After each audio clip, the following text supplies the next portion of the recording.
10 action that will lead you into wealth. 1. Pay yourself first. Before bills. Before flexing. Before helping others. Set aside a portion. No matter how small. This is not savings. This is your seed capital. Think of it like planting before eating. In The Richest Man in Babylon, the first law is simple. Keep a portion of all you earn. Biblically, think of Joseph in Egypt. He stored during abundance before crisis came. 2. Build a skill that solves expensive problems. Money flows toward value, not effort. Learn something people are willing to pay for. Sales, digital marketing, tech negotiation, etc. The bigger the problem you solve, the bigger your income. Andrew Carnegie didn't start wealthy. He learned the steel business deeply, then solved a massive industrial problem at scale. In Scripture, David was filled with skill that he became indispensable. Remember, your skill is your first form of capital. 3. Control your spending before you increase your income. Most people chase more money, but they leak the little they have. John D. Rockefeller started tracking every cent as a teenager. Before he became the richest man of his time, he mastered discipline. Biblically, Book of Proverbs warns about careless spending and praises wise stewardship. If money escapes your hand easily, wealth will never stay. What you can't control will never multiply. 4. Stop waiting for perfect conditions. Many people are stuck. Not because they are lazy, but because they are waiting. Waiting for capital.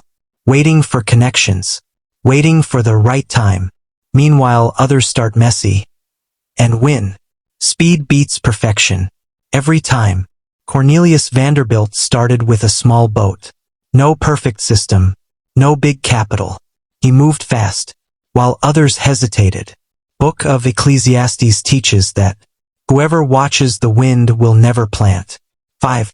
Create multiple streams of income. One income is a trap. If it stops, your life stops. Start small side hustle. Think about digital product or service. Even one extra stream can change everything. JP Morgan didn't rely on one source. Spread your risk and increased flow. In Book of Ecclesiastes it says, invest in 7 ventures, yes in 8. You do not know what disaster may come. 6. Study money like a subject.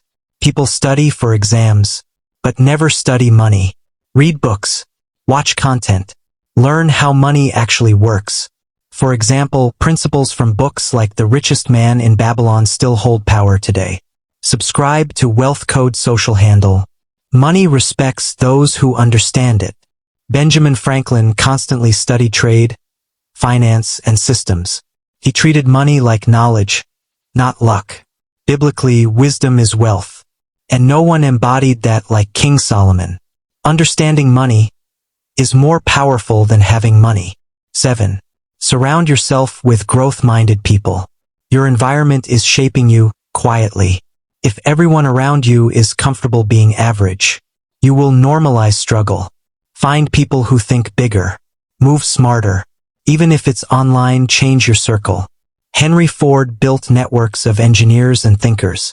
He didn't work alone. He built an ecosystem. The Book of Proverbs said, walk with the wise and become wise.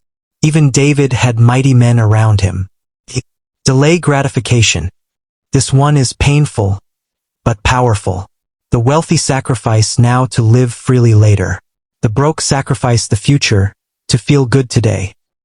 John Jacob Astor reinvested profits instead of spending them.